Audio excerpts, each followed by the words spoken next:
So today we're going to talk about Warcrow. Not this one, this one.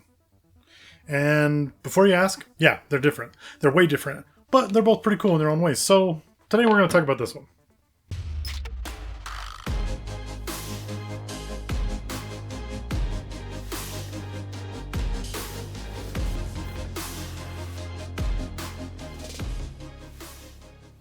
From a very young age, I was pulled into the world of high fantasy. You know, it started with The Hobbit and Lord of the Rings, and then that branched off into tons of different novel series, Forgotten Realms, Dragonlance, all of that stuff. And I love high fantasy. I really, really do.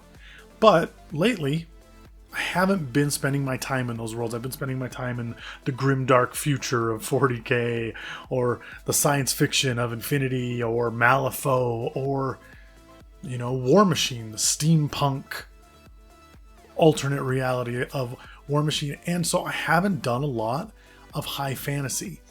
And then Warcrow got delivered to my house. And I started looking into it, and honestly, at first I was like, is it going to match that same pace, that same, intensity that I always like in those games?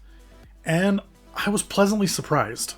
Whenever I go over these new games and try and give them, my first opinions of the game, there's a few things that I look at. And among those are the models. And this set came with their plastic models. They're not plastic on a sprue. They're divided up into little bags. And I don't know how to think about these models because their quality is really good.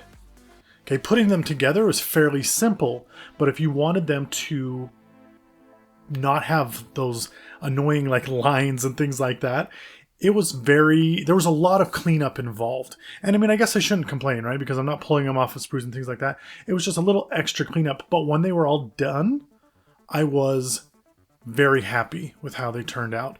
But with that also being said, they were made in a way that makes kit bashing really hard.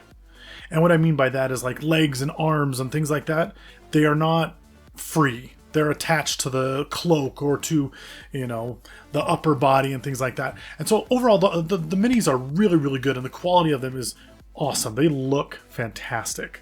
But if you're into kit bashing, they're definitely going to be a little harder for you to do that, in my opinion. You might think I'm crazy, and that's fine. The only other thing that I'm going to say about the models is that it's two basic starter armies, right?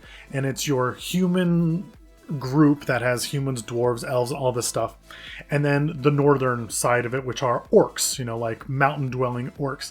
And I freaking love these models for both sides. There's just cool things about both of them, from the armor and the clothes that they're wearing on the human side to just how big the orcs are. They are massive. Okay, now moving on to the lore. So of the lore, there is not a ton of the lore yet, but what is there is really good. They have fleshed out these characters. They have reasonings behind everything that they're doing. Warcrow is the name of a star, and Warcrow is the name of a celestial body of some kind, like a star or something, right? And it orbits around their planet, and the closer it gets, the stronger magic becomes. And so the Warcrow is coming, and so everyone's getting ready to go. Okay. And so, I don't know, there's just cool things about that. The lore, what is there is really good, and there's the promise for more, and so I'm very happy with all of that. I think the lore is awesome so far. And like I said, these characters, there's life to them, which is really good. And that might be because of the other Warcrow game, which I showed you, which is like an adventure game that's basically D&D for those of you who don't want to make a campaign. They run one for you on your phone. It's really cool. I'll talk about it in another video. But maybe because of that, these characters are more fleshed out, because some of the characters do go in between the two games, because it is the same world. The next thing that I really like to talk about is rules. I mean, the rules make the game, right? And I've said this before with Infinity, okay? Corvus Belli does a really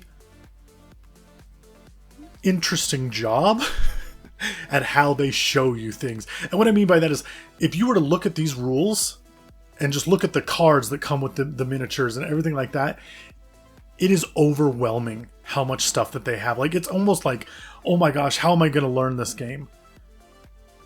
But the thing that they do that is the same with Infinity is once you just sit down and like actually play it, everything falls into like order and makes sense super fast. Like That was easy. it's way easier than it looks. And I hate to say it, but Infinity is the same way. When I look at like making armies and things like that, it is way easier than they make it look. And I just wish that they had like a way of like, I don't know, babying it for people like me, because when I look at it, I'm just like, oh man, this is going to be so tough. And then I play and I'm like, oh, that was actually really easy, and I really like that. So some of the things that are different about this, because it is nothing like Infinity when it comes to gameplay. It's nothing like most of the tabletop games I have played. It has some very different things, ranging from a turn counter that goes to 10 and allows you to kind of move the order in which units go, and how many turns, how many actions you have per turn, things like that. It's nice. It's almost not necessary, but it's nice to have so you know kind of where things are at. The dice. It comes with its own 8-sided proprietary, you can only use them for this game basically, dice. And they're different. There's 6 different colors. They are the difference between attacking and defending. 3 of them are for attack, 3 of them are for defense. And they're interesting. And honestly, like I said, once you start playing, they all make sense, and it all makes sense why they do what they do. And it adds a little bit of chance, a little more chance, I would say, almost to the game. But it's definitely something that you have to get used to. And like I said, you're not going to be using these for any other game. Another thing that makes this game really different is that it follows the you go, I go per character. So I move one character, then you move a character, and then I move a character, then you move a character. And we have a certain amount of characters that we can move during our turn. One of the things that I think is kind of cool about this game is that I can move the same unit twice if I want to. But he's going to pay for it. There's repercussions. He's going to get tired. And that may affect that unit way more later. It may make them weaker. Like, it's kind of a cool dynamic. And sometimes you won't even be able to move all of your tokens during your turn because of that. And so they have this nice little feature kind of at the end of each turn or round that the units that didn't move are able to move. That's it, though. That's all they can do, is they can just move really fast and get somewhere, get into position so that they can be used later. And so there's mechanics like that that are really interesting and different. And like I said, it's kind of cool. One of the other things I really like to talk about with new games especially is the value. Are you getting a good bang for your buck? Okay. And this starter box that I got with the 2 armies, it is anywhere from, I've seen it from $100 to about $150. It's in that range. And normally I like to see starter boxes at $100. I mean, obviously this one's going to be probably closer to the middle. $125 is probably the average that we'll say that you're going to pay. And so is it a good value for that? So this game comes with 14 miniatures. That's 7 for each side. It comes with the dice. It comes with the counter, like tons of counters and different things and all the stuff that you're gonna use, you know. And so a bunch of that stuff, rulers, movement stuff, and it also comes with a little bit of terrain and a paper unfoldable battle mat, which, I mean, honestly, it has everything that you need to play right out of the box. And I've looked at other starter sets that just have the models or just have a little bit of this, a little bit of that. This one literally comes with everything you need to play. And for me, that's a big deal. I think it's great value. I'm always wishing that there's a ruler or dice or cards or, you know, extra things. And with this, I can't think of anything extra that I would like to see. It's just got everything that you need. And so value-wise, it's phenomenal. And then the last thing is this fun? Is Warcrow fun? I have not played a lot of other high fantasy type games. I've dabbled in Age of Sigmar, especially like Spearhead and things like that. And in comparison, because that's the only thing that I can compare this to, I didn't think Spearhead was bad. I liked it. I enjoyed it. This is different. It's different in its own way. It's different in the way that Infinity is different from Warhammer, right? It almost seems like there's just so much more to do. And I love that. I love that. I mean, your average match is going to be anywhere from an hour to an hour and a half with this many units going back and forth and moving and everything. But it's done in a really good way. And they have campaigns, right? They have like missions that you can do, and they'll have like mapped out where you go and what, you know, where you start and what your objective is. And the book that it comes with has 3 separate campaigns that you can do. And you can play the same campaign over and over and over again, and it's going to be different every time, and you're going to try different things each time, and it's just very replayable, and I like that about it. And yeah, it's fun. It's super fun, and it definitely deserves to be played by more people. And I know it's relatively new. I mean, they've got 3 factions so far that I think they've fleshed out relatively well. The elves, the Seanon, I think is what it is, are just coming out right now, and they're cool. I mean, they're elf ninjas. Like, it's cool.